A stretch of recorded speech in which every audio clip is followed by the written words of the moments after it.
بسم الله الرحمن الرحيم. یہ جو آیتیں ہیں الم تر الی الذین ذکروا نعمت اللہ کبروا واحلوا قومهم دار البوار جہنم یصلونہا وہاں سے تمتعوا فإن مصیرکم الی النار تک، اس کا استثناء ہے، یہ مدینہ میں نازل ہوئی۔ آیتوں کے بعد میں اختلاف ہے، احدا اور سنتان اور اربعون اور خمسون و خمسون آیت، اس میں 51 52 54 یا 55 آیات ہیں۔ سورہ ابراہیم کی وجہ تسبیح اس لیے کہ اللہ تعالیٰ نے اس میں حضرت ابراہیم علیہ السلام کا قصہ ذکر کیا ہے، سمجھ میں آیا؟ تو فرمایا کہ ابراہیم کے قصے کی وجہ سے سورہ ابراہیم ہے، تو اس کے پہلے سورہ انبیاء میں بھی ابراہیم کا ذکر ہے، تو اس کا نام کیوں نہیں ابراہیم رکھا؟ سورہ بقرہ میں بھی ابراہیم علیہ السلام کا ذکر ہے، سمجھ میں آیا؟ نمرود کے ساتھ جو واقعہ ہوا تھا، پرندوں کو ذبح کرنے کا جو واقعہ ہوا تھا، تو فرمایا کہ تمام صورتوں کا جو تسبیح اور اللہ کی طرف سے متعین ہے، یہ امر توقیفی ہے، اس میں کسی کو دخل دینے کی ضرورت نہیں ہے۔ اس لیے اللہ جو جس صورت کا نام جو رکھتے ہیں کچھ نہ کچھ اس میں مناسبت رہتی ہے، یہ اختیار اس کو ہے۔ آخری بات مضامین سورہ ابراہیم، اللہ تعالیٰ نے اس میں ایک بات ذکر کی ہے، ایام اللہ، اور اس کو بتلا بھی دیا وذکرہم بایام اللہ، اور ایام اللہ کس کو کہتے ہیں؟ آلاء اللہ، ایام اللہ،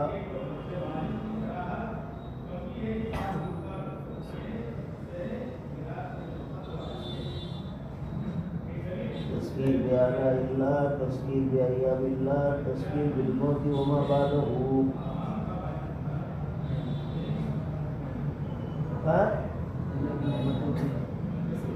کون سے بول؟ ایام وہ اعلیٰ اللہ ہے، نعمتوں کو یاد دلانا۔ ایام اللہ نے پہلے قوم کے واقعات یاد دلا کر نصیحت کرنا کہ دیکھو نوح علیہ السلام کی قوم کے لوگوں کو کیسا ڈبو دیا، تم کو ڈوبنا ہے؟ دیکھو فرعون کو کیسے لے جا کر گھر پہ کیا، پورے قوم کو لا و لشکر کے ساتھ، موسیٰ علیہ السلام کے خلاف کھڑے رہنے کی وجہ سے۔ تو میں بھی اس کی طرح حال کرنا ہے اپنا، تو ہمیں آج سمجھ کو کیسے ہوا بھیج کر ہم نے ان کو بالکل برباد کر دیا۔ بس وہ فی دارہم جاثمین، اونھے منہ گر کر اپنے گھروں میں مر گئے، گھٹنوں کے بل نہیں۔ سمجھ میں آیا؟ ماقبل کے قوموں کے واقعات کو بطور نصیحت کے کہنا، اس کو کہتے ہیں ایام اللہ۔ عرب کی تاریخ ہے، اس کا نام ہے ایام العرب۔ کیا ہے؟ ایام العرب، عرب کی تاریخ۔ تو ایام ان کو کہتے ہیں۔ اللہ تعالیٰ نے جتنے واقعات اس زمین میں رونما فرمائے وہ نصیحت کے لیے ہے، عبرت کے لیے ہے، اور قرآن میں اللہ تعالیٰ نے ان کو ثبت کر دی، وہ اس صورت میں 40-50 آیتوں میں اللہ تعالیٰ نے ذکر کیا، اور ساتھ ساتھ میں نصیحت کی مضامین ہے۔ سمجھ میں آیا؟ مثال اللہ تعالیٰ نے کہیں پر دی، اور مشرکین کے اعمال کے برائی کو بیان فرمایا، مومنین کے اعمال کی تعریف کی، ان کے اعمال رات کے ڈھیر کی طرح، جیسے ہوا یہ تو پورا ختم، حالانکہ رات کا ڈھیر بہت بڑا لگ رہا تھا، لیکن اب ہوا نے اس کو ختم کر دیا تو پتہ بھی نہیں کہاں چلا۔ ان کے اعمال آخرت میں ایسے ہو گئے، دنیا میں تو لگتا تھا کہ بہت اچھے اعمال کر رہے ہیں، لیکن ایمان نہ ہونے کی وجہ سے برباد ہو گئے۔ ایسی جو ہے تو مثالیں بھی اللہ تعالیٰ نے دی۔ جہنم کا حال ذکر کیا، وہاں کی سزاؤں کا، جنت کا، وہاں کی سزاؤں کا، ان باتوں پر یہ مضمون پورا ہوتا ہے۔ الف لام را اللہ اعلم بعبادہ ذلک کتاب انزلناہ الیک، یعنی ھذا القرآن کتاب، یہ قرآن مجید کتاب ہے، ہم نے نازل کی آپ کی جانب ہے محمد صلی اللہ علیہ وسلم، تاکہ آپ لوگوں کو کفر کی تاریکیوں سے نور کی جانب نکالیں۔ اس سے مراد کفر سے نکالے، اس کے تاریکیوں سے جمع لائے اور نور کو باہر، یہ بھی تفصیل پہلے 2 مرتبہ آ چکی۔ اللہ تعالیٰ کے راستے کی جانب اس کے حکم سے، الی صراط العزیز الحمید، جو زبردست ہے، عزیز کا معنی اور حمید کا معنی، تمام مخلوقات اس کی تعریف کرتی ہیں، اس کو ہم کہتے ہیں ستودہ صفات ہے۔ آسمان زمین میں جو کچھ ہے اللہ ہی کا ہے۔ ویل للکافرین من عذاب شدید الذین یستحبون الحیاۃ الدنیا علی الآخرہ، جو لوگ دنیاوی زندگی کو آخرت کے مقابلے میں پسند کرتے ہیں اور لوگوں کو اللہ کے دین سے روکتے ہیں اور اس میں کجی کی تلاش کرتے ہیں، اولئک فی ضلال بعید، یہ بڑی دور کی گمراہی میں جا کر پڑے ہیں۔ وما ارسلنا من رسول الا بلسان قومی، اور ہم نے نہیں بھیجا کسی رسول کو بھی مگر اس کی قوم کی زبان میں، بلغت قومی، بلسان قومی کا معنی یہود کی زبان سریانی تھی تو نبی کی زبان اور کتاب کی زبان بھی سریانی، نصارہ کی زبان عبرانی تھی تو کتاب کی زبان اور نبی کی زبان بھی عبرانی، عرب کی زبان عربی تھی تو نبی کی زبان اور کتاب کی زبان بھی عربی۔ بعض یہودی سے یہ بات ثابت کرتے ہیں کہ محمد صلی اللہ علیہ وسلم صرف عرب کے لیے نبی بنا کر بھیجے تھے، الا بلسان قومی، حالانکہ ایسا نہیں۔ اللہ تعالیٰ نے قرآن کو عرب کی زبان میں نازل کیا، اس میں بہت ساری حکمتیں ہیں، دوسری زبانوں کو کیوں منتخب نہیں کیا؟ زبانیں تو دنیا میں بہت تھی۔ اللہ تعالیٰ نے دیکھا کہ سب سے خطرناک بگڑے ہوئے لوگ کون ہیں، سب سے خطرناک بگڑے ہوئے لوگ، پہلے ان کو ٹھیک کرو تو دوسرے لوگ ان کو دیکھ کر ہی نماز پڑھتے ہو جائیں گے۔ سمجھ میں آیا؟ تو دیکھا اللہ تعالیٰ نے کہ عرب قوم سب سے زیادہ ظالم ہے، کیونکہ دوسروں کے ساتھ ظلم و ستم کو دور اپنی اولاد تک کو زندہ درگور کرتی ہے، اصل ان پر ہاتھ ڈالنا چاہیے، ان کی زبان میں قرآن میں لکھی نہیں۔ اور وہ جب ٹھیک ہو گئے، سمجھ میں آیا، تو انہوں نے پھر پوری دنیا میں انقلاب لیا۔ ایسا نہیں کہ صرف آپ کو عرب کے لیے نبی بنا کر بھیجا، نہیں، رحمت للعالمین الناس کافہ، پوری انسانیت کی طرف بشیرن و نذیرن آپ کو اللہ تعالیٰ نے بنا کر بھیجا۔ لہذا یہ سوچ غلط ہے اہل کتاب کی، جو بلسانی قومی سے عرب کے نبی صرف مانتے ہیں، ورنہ پھر تمہارا بھی جو ہے صرف نبی یہود کے لیے ہونا چاہیے، کیوں تم تبلیغ کرتے ہو دوسروں پر؟ نصارہ سے تمہاری کیا لڑائی ہے؟ تم چاہتے ہو کہ نصارہ ہمارے دین میں داخل ہو جائے، نصارہ تم سے کیوں لڑتے ہیں؟ چاہتے ہیں کہ یہود ہمارے دین میں آ جائے، مسلمان ہمارے دین میں آ جائے۔ تو ورنہ کہ جب تمہارے نبی مخصوص ہے اور تمہاری کتاب اپنی زبان کی ہے تو بس اسی میں رہو۔ تم قرآن کے باب میں یہ بات کہتے ہو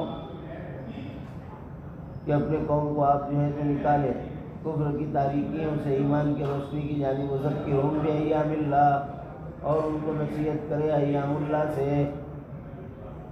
یعنی موسیٰ علیہ السلام کے بارے میں اللہ نے فرمایا، اب ایام اللہ میں دونوں باتیں داخل، یا تو ماقبل کے قوموں کے ہلاکت کے واقعات ان کو سنا، دوسرا یہ ہے کہ ان کے ساتھ جو خود اللہ نے کیا نعمتوں کا معاملہ، کہ منّا و سلویٰ دیا، بادل سایہ فضل ان کو بنایا، وادی عتیہ میں اطمینان سے رکھا، سمجھ میں آیا، پانی کا انتظام کیا، قوم عمالقہ کے ظالموں سے ان کو بچایا، فرعونیوں سے نجات دلائی جو ان کے اولاد کو قتل اور ذبح کر دیتے تھے۔ ایسے مصیبتوں سے ہلاکت سے نجات دینے والی ذات کو اگر تم نہیں مانو گے تو کس کو مانو گے؟ سمجھ میں آیا؟ یہ مانا ہے ایام اللہ کا وذکرہم بہ، اس لیے واضح نصیحت اور تقریر کون سی مؤثر ہوتی ہے؟ جس میں ایام اللہ کا ذکر ہو اور اس کے اندر نصوص زیادہ ہو، آیات اور احادیث زیادہ ہو، سمجھ میں آیا؟ قصص اور عبر بھی اگر ہو تو وہ قرآنی ہو، باہر کے ادھر ادھر کے نہ ہو، ورنہ پھر وہ بات غیر مؤثر ہوتی ہے۔ تقریر تو ہوتی ہے لیکن غیر مؤثر ہوتی ہے، اب ادھر ادھر کی باتیں ہوں تو پھر مقرر کو کبھی کرسی توڑنا پڑتا ہے، کبھی پنکھے پر جانا پڑتا ہے، کبھی مائک ہاتھ میں لے کر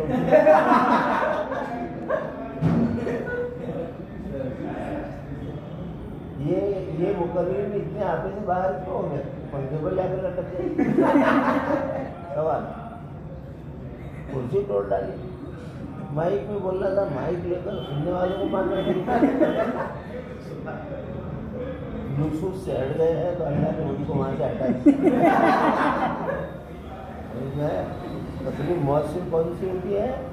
جس میں قرآن ہو، آیات ہو، احادیث ہو۔ اللہ تعالیٰ نے ہمیں اتنا خزانہ دے دیا ہے کہ اگر روزانہ کی تقریر میں 10 حدیثیں بھی بولنا شروع کرے تو عمر پوری ہو جائے گی، لیکن یہ آدھا بھی ذخیرہ پورا نہیں ہوگا۔ پھر وہ بیان کرنا ہے اللہ تعالیٰ نے کہ فرعون کا حال جو پہلے کائنوں نے کہا تھا کہ بنو اسرائیل میں ایک بچہ پیدا ہوگا جس طرح ملک کے ختم کا ذریعہ بنے گا، تو فرعون نے کیا کیا تھا؟ قتل و غارت گیری شروع کر دی تھی۔ تو اللہ تعالیٰ نے اسی کا تذکرہ یہاں پر کیا، یذبحون ابناءکم ویستحیون نساءکم، کئی بار یہ مضمون جو ہے ہم پڑھ چکے۔ اور نعمتوں کے مطابق فرمایا لئن شکرتم لازیدنکم ولئن کفرتم ان عذابی لشدید۔ اور یہ بات آپ کے پروردگار نے آپ کو بتلا دیا، تعاذن ربک، یعنی جتلا دیا، اگر تم شکر کرو گے میری نعمت کا۔ دیکھو نعمتوں میں کون کھانے پینے کی نعمتیں مراد ہے؟ وہ تو ہے ہی، سب سے اعلیٰ نعمت اللہ کی توحید، اس کا اگر انسان شکر بجا لائے تو اللہ توحید کے مراتب کھولے گا۔ اللہ سے بندہ عبادات وہ اگر کرے گا تو اللہ اور نئی راہیں کھولے گا، اللہ کی اطاعت کرے گا تو تمام کی اطاعت کرے گا، اور اللہ کی اطاعت نہیں کرے گا تو ہر ایک کی نافرمانی کرے گا۔ یہ معنی لازیدنکم کا اتمام نعمت ہر اعتبار سے اللہ تعالیٰ کرے گا، ورنہ میرا عذاب بڑا سخت ہے۔ موسیٰ علیہ السلام نے فرمایا ہے قوم کے لوگوں ان تکفروا انتم ومن فی الارض جمیعا، اگر تم اور زمین کی پورے لوگ مل کر اگر کفر کریں تو تب بھی اللہ تعالیٰ کے شان میں کوئی کمی واقع نہیں ہو سکتی۔ فإن اللہ غنی حمید، اللہ تعالیٰ مخلوق کے کفر سے بھی بے نیاز ہے اور عبادت سے۔ پوری دنیا اگر اہل اللہ کی بن جائے تو اللہ تعالیٰ کی ذات میں کوئی ترقی نہیں ہوگی، اور پوری دنیا فاسق فاجر بن جائے تو اللہ تعالیٰ کی ذات میں کمی بھی نہیں ہوگی۔ تو کیا ہے؟ وہ حمید ہے، ستودہ صفات ہے۔ کیا تمہیں پہلے لوگوں کی واقعات نہیں؟ دیکھو تذکیر آ گئی، قوم نوح، قوم عاد، قوم ثمود، اور وہ جو ان کے بعد گزرے، لا یعلم الا اللہ، کہ نہیں جانتا ہے ان کو اللہ کے علاوہ کوئی، ان کے کثرت کی وجہ سے ان کے پاس ان کے رسول آئے واضح دلائل لے کر، لیکن انہوں نے کیا کیا؟ فردوا ایدیہم فی افواہہم، انہوں نے اپنے ہاتھوں کو نبیوں کے منہ میں ٹھوس دیے، لیبدو علیہم من شدۃ الغیظ، اور کہنے لگے کفرنا بما ارسلتم بہ، جو لے کر تم بھیجے گئے ہم اس کا انکار کرتے ہیں، اور بے شک ہم شک میں پڑے ہوئے ہیں اس سے جس کی طرف آپ ہمیں بلا رہے ہیں، اور اس نے ہمیں تردد میں مبتلا کر دیا ہے۔ تو رسول نے ان سے کہا فی اللہ شک، کیا اللہ کے بارے میں شک کر رہے ہو؟ توحید کے بارے میں دلائل آ جانے کے بعد، جو آسمان اور زمین کا خالق ہے، اور یدعوکم، بلاتا ہے اس کی طاعت کی جانب تاکہ تمہاری مغفرت کر دے تمہارے گناہوں سے۔ سمجھ میں آیا؟ کیونکہ اسلام لانے کے بعد ماقبل کے سب گناہوں کو اللہ تعالیٰ مٹا دیتے ہیں۔ کوئی بھی کافی اگر ایمان میں داخل ہو، ماقبل کی تمام خطائیں معاف، وہاں سے اس کا نیا جو ہے تو قصہ شروع ہوتا ہے، وہ آج پیدا ہوا۔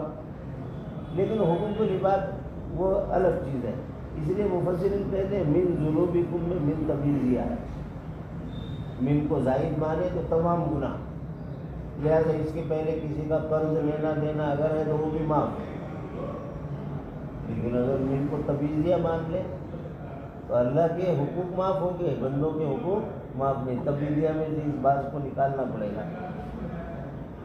کوئی وقت الی اجل مسمى، اور وہ تمہیں بغیر عذاب کے مہلت دیتا ہے وقت متعینہ تک، یعنی موت کے وقت تک۔ قالوا ان انتم الا بشر مثلنا، کہنے لگے بطور اعتراض کے کہ آپ ہماری نہیں ہیں مگر ہماری طرح انسان، اور ہمیں چاہتے ہیں کہ روک دیں اس دین اور طریقے سے جس کو ہمارے آبا و اجداد کرتے تھے، یعنی بت پرستی، اور جس کے اوپر کوئی واضح دلیل پیش کی ہے، حالانکہ 50 دلائل پیش کر دی۔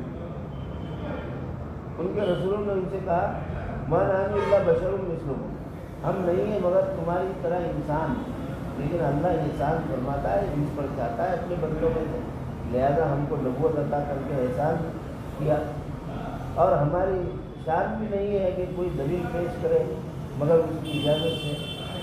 لینا ہوں عبید مرحوم، کیونکہ اللہ کی تربیت یافتہ بندے ہیں، اور اللہ ہی پر مومنین کو بھروسہ کرنا چاہیے۔ وما لنا اللہ نتوکل علی اللہ، اور ہمیں کیا ہوا کہ ہم اللہ پر بھروسہ نہ کریں، حالانکہ اللہ نے ہمیں ہدایت دی اپنے طریقوں کی، راستوں کی، اور ہم صبر کریں اس پر جو ہمیں ایذا پہنچائی، اور اللہ ہی پر متوکلین کو، یعنی کوئی چیز ہمیں مانے نہیں، ہم تو اللہ تعالیٰ کے لیے ایمان لائے ہیں، اب تمام چیزوں پر ہم صبر کریں گے۔ یہ استفہام جو ہے تو یہاں پر خبر کے معنی میں ہے، یعنی ہمیں کیا ہوا کہ ہم صبر نہ کریں، ہاں ہم صبر کرتے ہیں۔ ہمیں کیا ہوا کہ ہم توکل نہ کریں؟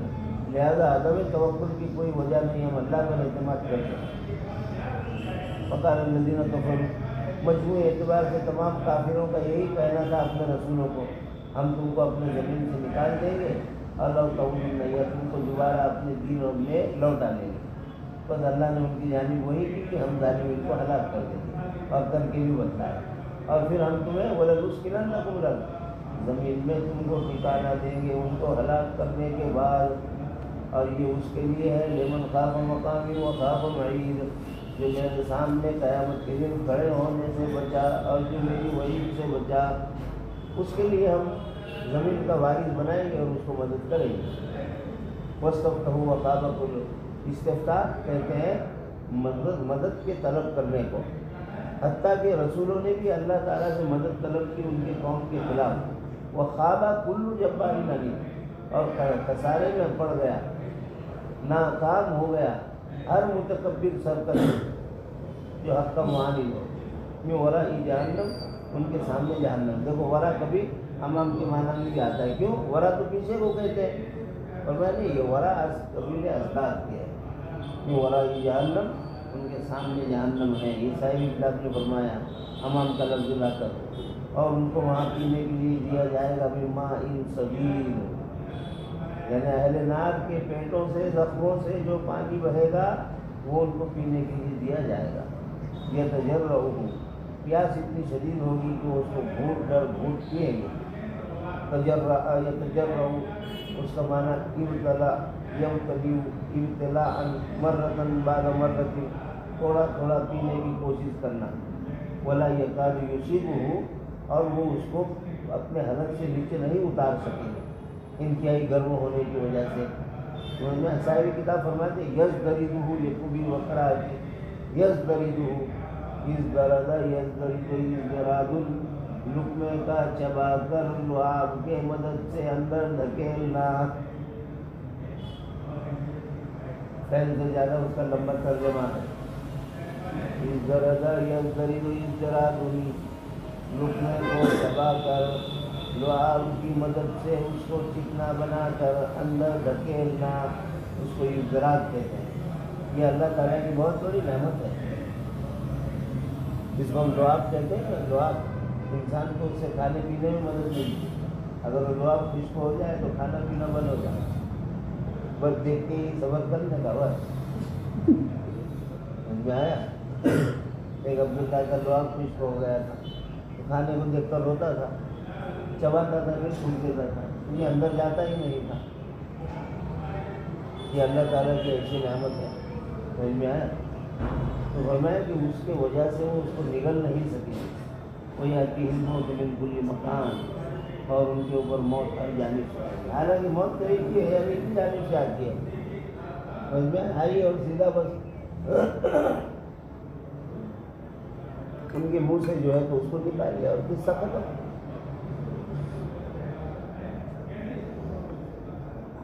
لیکن فرمایا من کل مکان، ہر جانب سے موت آئی، وہ ہوا بھی میت۔ اچھا پھر مرے گی بھی نہیں؟ کہو کہ اس آیت میں عذاب کی سختی کو بیان کرنا ہے۔ جہنم میں جہنمیوں کو اتنی سزا دی جائے گی کہ ہر جانب کی سزا موت کا سبب بن سکتی۔ ادھر آگ موت کا سبب، ادھر سانپ بچھو موت کا سبب، گرم پانی پی لے قریب اگر چہرے کی کرے تو چہرے کی اور سر کی چمڑی بالوں کے ساتھ جل کر گر جائے گی۔ تو اسباب موت اتنے ہوں گے کہ ان میں سے ایک سبب بھی اس کو لگ جائے تو مر جائے۔ تو اس عذاب کی شدت کو یاتی الموت من کل مکان ملتا ہے، ورنہ موت ایک مکان سے آتی ہے، ایک مکان سے نکلتی ہے۔ سمجھ میں آیا؟ اور وہ مرے گی نہیں، ان ورائہ عذاب نکلی ہے، اور اس عذاب کے علاوہ بھی ان کو ایک سخت عذاب ہوگا۔ مثل الذین کفروا بربہم اعمالهم، یہ کافرین کے اعمال کی مثال، یعنی دنیا میں جو انہوں نے اعمال کیے تھے، یہ صدقہ کرنا، صلہ رحمی کرنا، بھوکوں کو کھانا کھلانا، پیاسوں کو پانی پلانا، جانوروں کو پانی پلانا وغیرہ، یہ نیک اعمال کرنے میں انسان سب برابر ہوتے ہیں، انہوں نے بھی کیے، لیکن ان کے اعمال رات کے ڈھیر کی طرح ہوں گے۔ کرما بھی مستقبل بیریو کی یومن آصف کہ سخت آندھی کے دن تیز ہوا اس کو اڑا کر لے کر چلے جائے اور اس کو ہوا منصورہ یعنی ذرہ ذرہ کر کے پھیلا دے. ایسی آخرت میں اپنے اعمال کی جزا پانے پر وہ قادر نہیں ہوگی جو کچھ انہوں نے کیا تھا دنیا میں. ذالک هو الضلال البعید. الم تر ان اللہ خلق السماوات والارض یشاء ویأتی بخلق جدید. اللہ تعالیٰ نے فرمایا کہ اگر اللہ تعالیٰ چاہے کہ تم تمام کو ختم کر کے نئی مخلوق کو پیدا کر سکتے ہیں اور یہ نئی مخلوق پیدا کرنا وما ذالک علی اللہ بعزیز، اللہ تعالیٰ پر دشوار ہی نہیں ہے کہ کیسی پیدا کرے کیا کرے. فقال الضعفاء للذین، یہ قیامت کے دن جو جہنم کے اندر تابع اور مطبوع کا جو سوال جواب ہو گئے اس کو بیان کرنا ہے. جو لوگ گمراہ ہو گئے، بت پرستی کی شیطان کے بہکاوے میں آ گئے، تو وہ وہاں پر ان کے سرداروں کو جب دیکھیں گے تو وہ ان کو جواب کیا کہیں گے کہ آج ہم یہاں پر عذاب میں پہنچ گئے. کمزور لوگ کہیں گے تو ہم نے تو دنیا میں تمہاری پیروی کی، تمہارے وجہ سے ہم نے یہ دین اپنایا، کیا آج تم ہم سے تھوڑا سا عذاب دفع کر سکتے ہو؟ کچھ بھی، کیونکہ دنیا میں تمہارے کہنے سے ہم گمراہ ہوئے تھے. تو جواب میں کیا کہیں گے؟ لو ہدانا اللہ لہدیناکم. آج تو ہمارا ہی مسئلہ خود ہے بنا ہوا، اگر اللہ ہمیں ہدایت دیتا تو ہم تمہیں ہدایت دیتے. آج ہم سب برابر ہیں، سواء علینا اجزینا ام صبرنا ما لنا من محیص. چاہے ہم جزا فضا کریں، پکاریں یا صبر کریں، ہمارے لیے کوئی چھٹکارا اور ٹھکانا نہیں ہے. سمجھ میں آیا؟ اب اس کے بعد پھر شیطان کا نمبر آئے گا. یہ تو ان کو کہہ دیں گے، جواب دے دیں گے صاحب. اور جب اللہ تعالیٰ اہل جنت کو جنت میں اور اہل جہنم کو جہنم میں بھیج دے گا اور ان کے ساتھ میں شیطان کو بھی جہنم میں بھیج دے گا، تو شیطان جہنم میں ان کے سامنے تقریر کرے گا. رسول اللہ فرماتے ہیں اعلیٰ ممبر النار، آگ کا ممبر قائم کرے گا اور اس پر کھڑے رہے گا. بھائیوں بزرگوں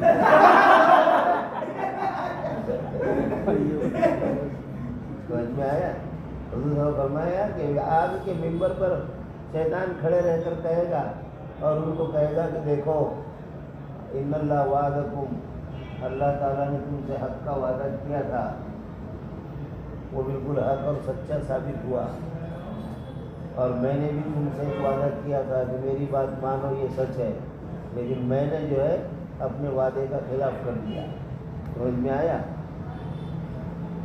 البتہ میں تم سے کہتا ہوں کہ تم مجھ کو جو بدنام کر رہے ہو کہ ہمیں شیطان نے بہکایا، ما کان لی علیکم من سلطان، مجھ کو تمہارے اوپر اتنی کوئی طاقت نہیں تھی کہ میں تمہیں ہاتھ پکڑ کر کسی نافرمانی کی طرف لے جاتا.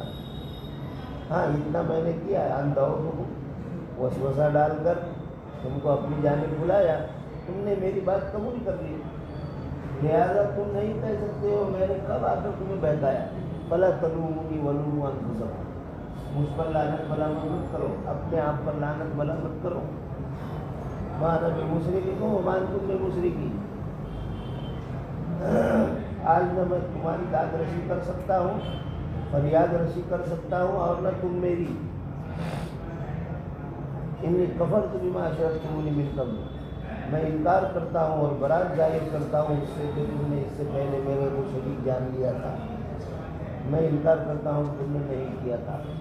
تو یہ دنیا میں اس سے مراد ان الظالمین لهم عذاب الیم. تو پہلے ان کے سردار اور بڑے لوگ جنہوں نے گمراہ کیا تھا وہ کہیں گے سواء علینا، اور شیطان بھی ان کے درمیان میں لمبی تقریر کرے گا. تو لوگ کہیں گے کہ بس کرو اب تقریر ختم کرو، ہم کو سب سمجھ میں آ گیا. تو شیطان بھی کہہ دے گا آخر دعوانا الحمدللہ، کہ آج کوئی کسی کی فریاد رسی نہیں کر سکتا ہے اور ہر ایک عذاب میں مشغول رہے گا. یہ تو جہنمیوں کا ذکر تھا. اہل ایمان کا وہ ادخل الذین آمنوا وعملوا الصالحات جنات تجری من، یہ اللہ تعالیٰ ان کے لیے نعمتیں رکھے گا. الم تری کیف ضرب اللہ، الم تری کیا تم نے نہیں دیکھا کہ اللہ تعالیٰ نے کیسی مثال دی. یہ کلمہ طیبہ اور کلمہ خبیثہ، اس کی مثال اللہ تعالیٰ نے یہاں پر دی ہے. کلمہ طیبہ کس کو کہتے ہیں؟ کلمہ طیبہ سے مراد اسلام کا ہے. لا الہ الا اللہ محمد رسول اللہ. قال رسول اللہ ثمن الجنت لا الہ الا اللہ لأنه کلمۃ طیبۃ اصلها ثابت وفرعها فی السماء. اس کی جڑ زمین پر ہے اور اس کی شاخیں آسمان پر ہے. ان کی اکولها کل حین بإذن ربها. اور وہ اپنے پھل توڑنے والوں کو ہر موسم میں ہر وقت پھل دیتا ہے. موسمی درخت بھی نہیں ہے، ہر وقت. اچھا، کلمہ خبیثہ سے مراد کیا ہے؟ کلمہ خبیثہ سے مراد جو ہے یہ تو کلمہ طیبہ ہوا، اور کلمہ خبیثہ فرمایا کلمہ کفر ہے، یعنی بت پرستی کرنا، انکار کرنا.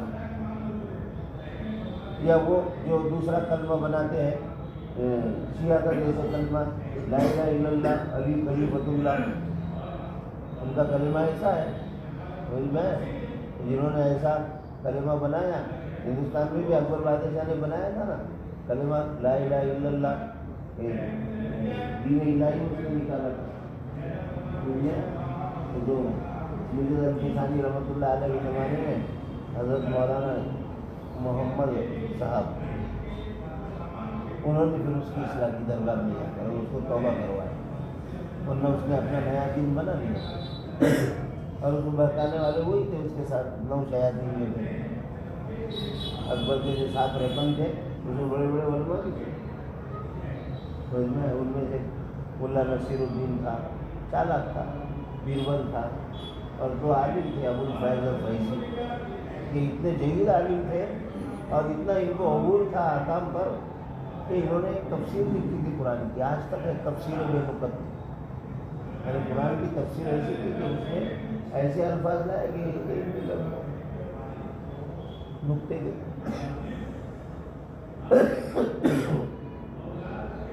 بغیر نقط.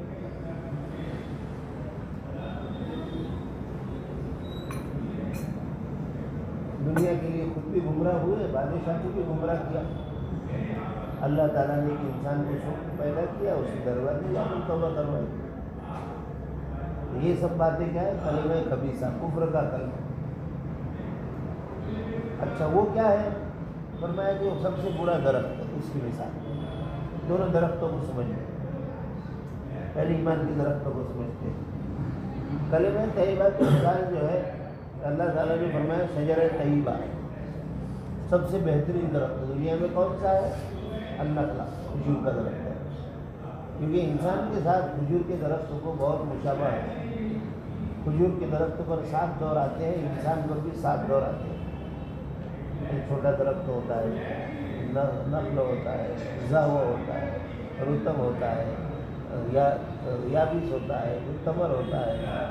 تو ایسے ہی انسان پر بھی مثلا نطفہ ہوتا ہے، جنین ہوتا ہے، رضی ہوتا ہے، فطیم ہوتا ہے، غلام اور طفل، شاب و قولت اور شیخ. اس پر بھی تو اس کی مناسبت اس کو ہے مکمل طور پر. اور درخت بھی ایسا ہے کہ اگر کھجور کے درخت کا سر کاٹ دیا جائے تو سوکھ جاتا ہے، دوسرے پتے اس کو نہیں آتے. انسان کا بھی سر نکال دیا جائے تو ہلاک ہو. دوسرے درخت ایسے ہیں کہ اگر ان کو توڑ دیا جائے تو دوسرے فوراً آ جاتے ہیں. اگر ایک ہاتھ کاٹ دیا تو دوسرا ہاتھ آ جائے، لیکن اس کو کچھ آتا نہیں، اس لیے کہ وہ جنت سے اتارا ہوا درخت ہے. آدم علیہ السلام کے بدن سے جو مٹی بچی تھی اللہ نے اس سے کھجور کو پیدا فرمایا تھا. جیسا کہ بعض روایت میں ضعیف ہے، کلام اس پر ہوا ہے ہاں، لیکن انسان اس باتوں سے تو رسول اللہ کی ضعیف بات بھی بہتر ہوتی ہے. عبداللہ حضرت عمر رضی اللہ تعالیٰ رسول اللہ نے ایک بار پوچھا تھا کہ شجرہ طیبہ کون سا ہے؟ صحابہ کہتے ہیں کہ ہم باشجار البوادی، جنگلات کے درختوں کو مشغول ہو گئے. رسول اللہ نے فرمایا کہ وہ کھجور کا درخت ہے. پھر واپس جانے لگے سب صحابہ، تو عبداللہ ابن عمر نے والد عمر کو کہا کہ اے میرے والد، مجھ کو معلوم کیا کہ کھجور کا درخت. کہا یہ کہا تو نہیں رسول اللہ کے سامنے. فرمایا تمام جلیل قدر صحابہ خاموش بیٹھے تھے تو میں نے کہا کہ میں کیسے کہوں؟ ادباً میں خاموش رہا. کہا کہ اے میرے بیٹے، اگر تو ان کے سامنے کہہ دیتا تو میرے لیے عرب کے سرخ اونٹوں کی مالداری سے بہتر ہوتا، لیکن تو نے نہیں کہا. ایسے کہہ دینا چاہیے، مجھ کو بتلا دیتا. سمجھ میں آیا؟ اچھا اس کے 5 صفات ہیں اچھے درخت کے کہ لوگ اس کو دیکھیں اس سے خوش ہو. اونچا ہو، جو درخت اونچا ہوتا ہے اس کے پھل اور پھول زمینی ہوا کے ساتھ سے اور زمینی آلائشوں سے پاک ہوتے ہیں، اور یہ سب باتیں کھجور کے درخت میں پائی جاتی ہیں.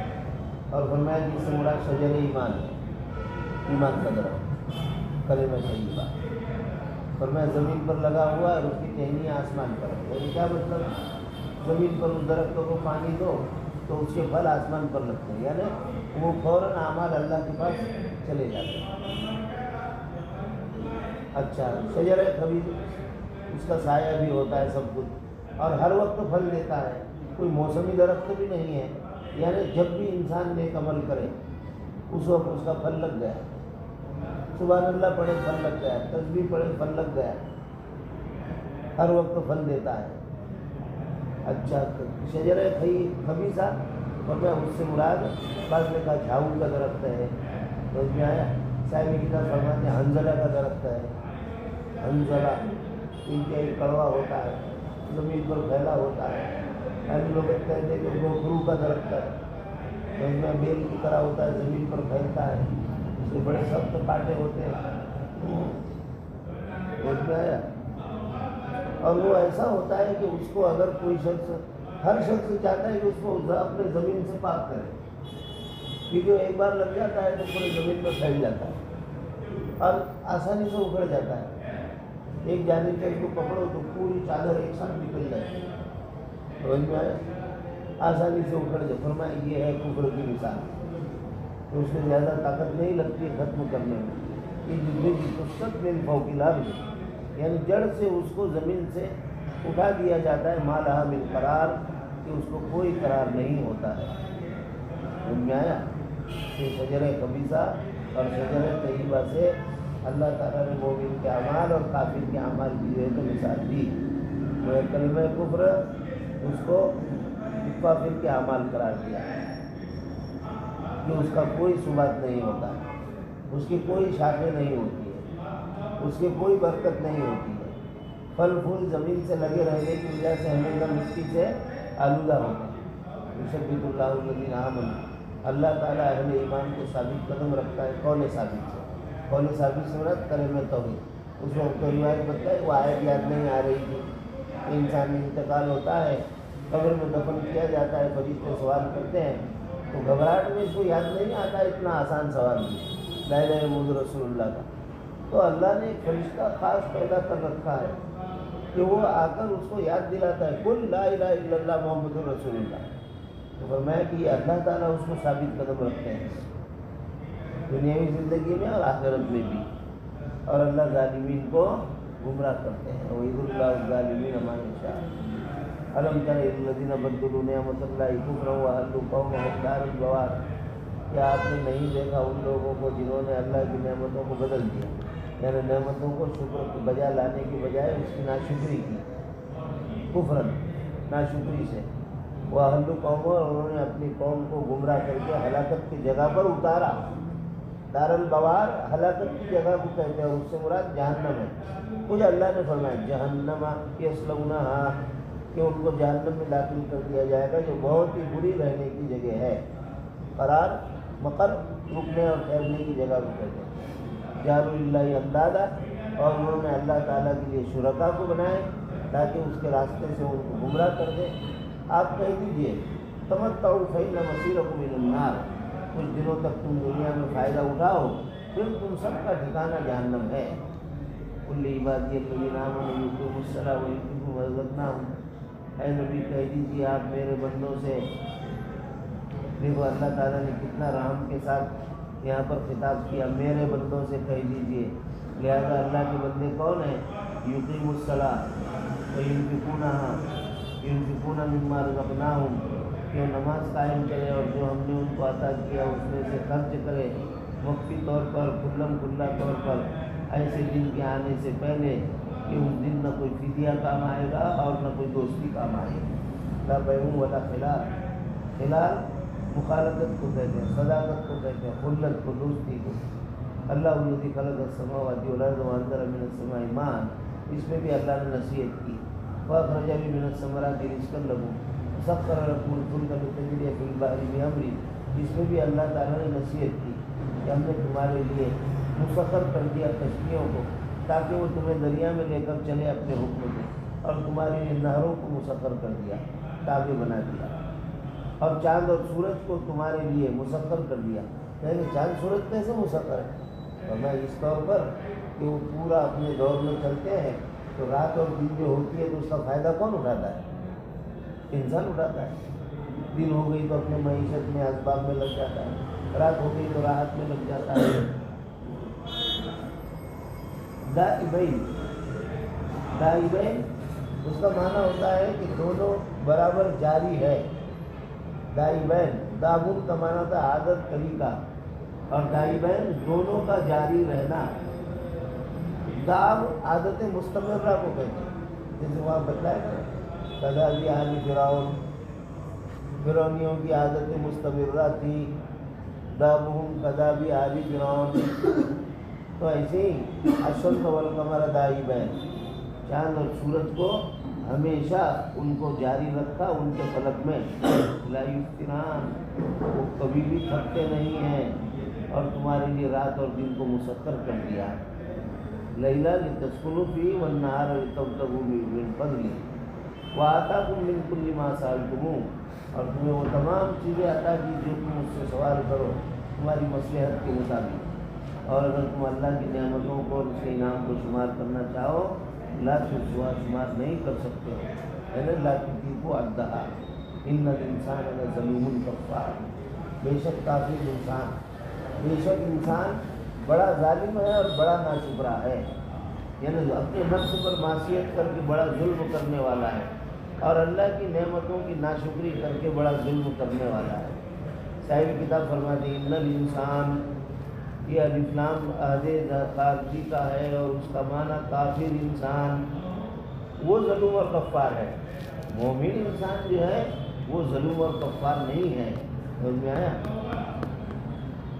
لیکن اگر ہم اس کو خاص رکھتے کافرین کا معنی لے لیں، لیکن اعتبار تو قرآن مجید کے عام الفاظ کا ہوتا ہے، لہذا تمام انسان اس کو داخل ہے. وہی سال ابراہیم، دیکھو وجہ تسمیہ، ابراہیم علیہ السلام نے اپنے قوم سے کہا